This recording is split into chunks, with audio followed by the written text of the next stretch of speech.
Bismillahirrahmanirrahim. Dear students, Assalamu alaikum and welcome again to your online English classes. You're learning English with Shakil Danish. Dear students, online lectures के अंदर हम parts of speech में pronoun और उसके types को discuss कर रहे हैं। प्रीवियस दो लेक्चर्स के अंदर हमने इनके कुछ टाइप्स को डिस्कस किया, but in today's lecture we will be discussing demonstrative pronoun, reflexive pronoun and emphatic pronoun. इन प्रोनाउन के इन तीन टाइप्स को हम डिस्कस करेंगे।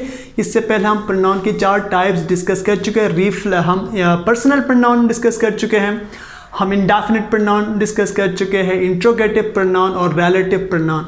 Today we will be discussing demonstrative pronoun, reflexive pronoun and emphatic pronoun.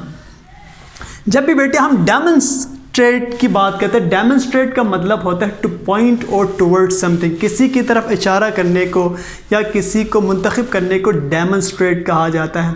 Right, जब भी हम किसी की तरफ किसी चीज़ की तरफ इशारा करते हैं तो उसके अगर सामने है तो हम दिस कहते हैं, थोड़ा दूर है तो हम दैट कहते हैं। अगर ज़्यादा चीज़ें हैं सामने हम दीस कहते हैं, दीस एप्पल्स, मैं कहता हूँ दीस मार्कर्स, दोस विंडोज़। राइट, सामने अगर ज़्यादा चीज़ें हैं तो हम दीस कहते हैं, दूर ज़्यादा चीज़ें हैं तो हम दोस कहते हैं। अगर एक चीज़ है तो मैं कहूँगा this marker, that bulb. Right, तो हमारे पास डेमोन्स्ट्रेटिव प्रोनाउन आपकी लेवल पे चार डेमोन्स्ट्रेटिव प्रोनाउन है, दिस, दैट, दीस एंड दोस।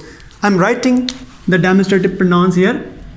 कितने हैं? दिस है बेटे और दैट है, ये सिंगुलर है, दीस एंड दोस। ये प्लुरल है, ये सिंगुलर है, ये प्लुरल है।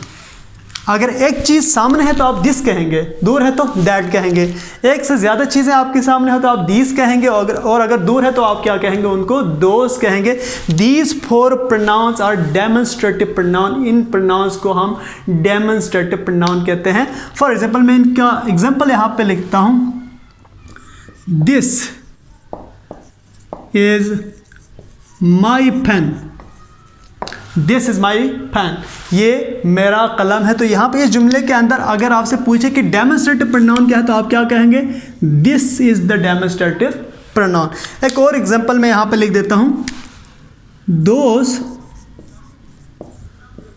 आर माई फ्रेंड्स, या आप दोस आर माई एप्पल्स लिखिए। दूर चीज़ें हैं तो आपके दोस आर माई एप्पल्स, वो मेरे सेब हैं। राइट, अब हम आते हैं रिफ्लेक्सिव प्रोनाउन। रिफ्लेक्ट का मतलब आपको पता है कि बाउंस बैक। जब शीशे के ऊपर लाइट पड़ती है तो वो क्या करते हैं? शीशा लाइट को रिफ्लेक्ट करता है, बाउंस बैक करता है। राइट, अब बेटे रिफ्लेक्सिव प्रोनाउन क्या करता है? एक्शन को सब्जेक्ट की तरफ रिफ्लेक्ट करता है। जितने भी प्रोनाउन के साथ सेल्फ आता है ना, himself, herself, themself, ourself, itself, ये सेल्फ सेल्फ सेल्फ जितने भी प्रोनाउन के साथ आते हैं वो तमाम क्या है? रिफ्लेक्सिव प्रोनाउन है। रिफ्लेक्सिव प्रोनाउन का काम होता है एक्शन को सब्जेक्ट की तरफ रिफ्लेक्ट करना। अभी मैं यहाँ पर इसकी एग्जांपल लिखूंगा तो आपको मज़ीद क्लैरिफाई हो जाएगा। पहले मैं रिफ्लेक्सिव प्रोनाउंस लिखता हूँ। माई सेल्फ है, हिमसेल्फ है, इटसेल्फ है, योरसेल्फ है, आवरसेल्व्स है, देमसेल्व्स है। ये हमारे पास क्या है बेटे? रिफ्लेक्सिव प्रोनाउन है। अब मैं इसको जुमलों में इस्तेमाल करता हूं। I will cook the food myself।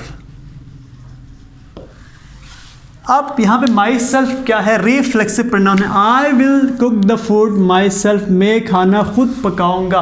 अब ये myself क्या कर रहा है? I से एक्शन ले रहा है, ये I से एक्शन ले रहा है, लेकिन myself एक्शन को दोबारा किसकी तरफ पास कर रहा है? आई की तरफ पास कर रहा है। For example, I will cook my self, my self क्या कर रहा है? एक्शन को फिर आई की तरफ आगे पास कर रहा है, तो रिफ्लेक्सिव प्रोनाउन का काम ही यही होता है कि ये सब्जेक्ट से एक्शन लेता है, लेके उसको किसकी तरफ, दोबारा सब्जेक्ट की तरफ क्या कहता है, बाउंस बैक करता है, पास करता है।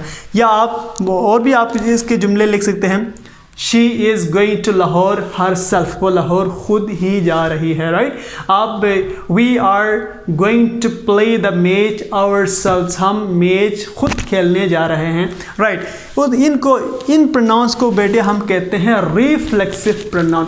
अब हम आते हैं एम्फेटिक प्रोनाउन। एम्फेटिक प्रोनाउन और रिफ्लेक्सिव प्रोनाउन तकरीबन सेम है, लेकिन ये जो एम्फेटिक वर्ड निकला है, वर्ड एम्फेसिस से निकला है।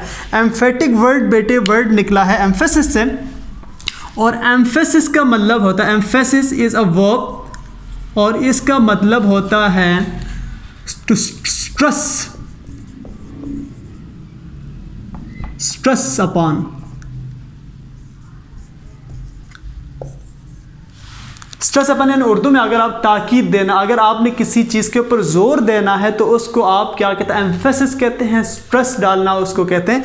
अब बेटे ये जो रिफ्लेक्सिव प्रोनाउन एम्फेटिक कब बनते हैं, जब आप किसी चीज़ को ताकीद के तौर पर कह रहे हैं, किसी चीज़ के ऊपर स्ट्रेस डाल के आप कह रहे हैं, तो ये क्या बनता है, एम्फेटिक। जब भी इस लेवल पे आप इतना याद रखें, जब भी रिफ्लेक्सिव प्रोनाउन सब्जेक्ट के फ़ौरन बाद इस्तेमाल होते हैं तो आप उसको क्या कहते हैं, एम्फेटिक प्रोनाउन कहते हैं। फॉर एग्जांपल आपने यहाँ पे आई will cook the food myself, मैं खुद खाना पकाऊंगा। अब आप माई सेल्फ को कहाँ पे लेके आएंगे, माई सेल्फ को आप सब्जेक्ट के फ़ौरन बाद लेके आएंगे, तो इसमें क्या होगा, एम्फेसिस ज़्यादा पैदा होगा, तो ये आपके पास एम्फेटिक प्रोनाउन हो जाएगा। फॉर एग्जाम्पल मैं यहाँ पर लिखूँगा I my self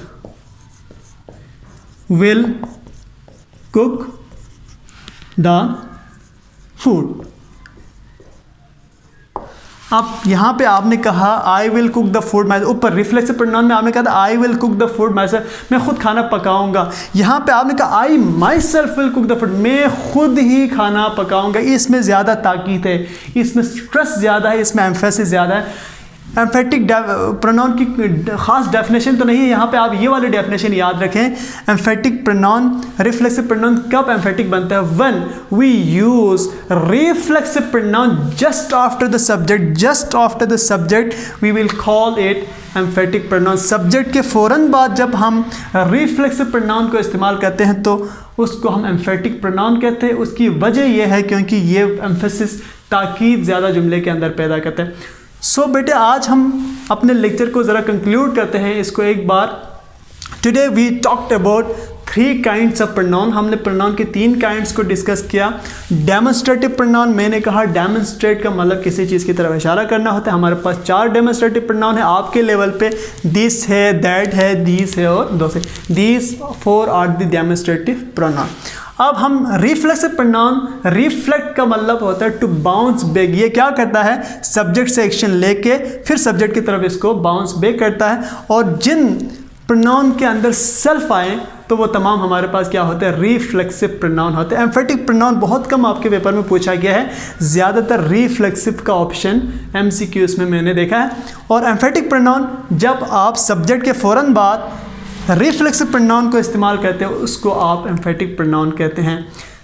this is all from my side today. अगर बेटे आपने मेरा चैनल अभी तक सब्सक्राइब नहीं किया है तो उसको सब्सक्राइब करें, वीडियो को लाइक करें। अगर आपको वीडियो पसंद आए तो आप आगे उसको शेयर भी करें। See you in the next lecture. Till then, अल्लाह हाफ़िज़।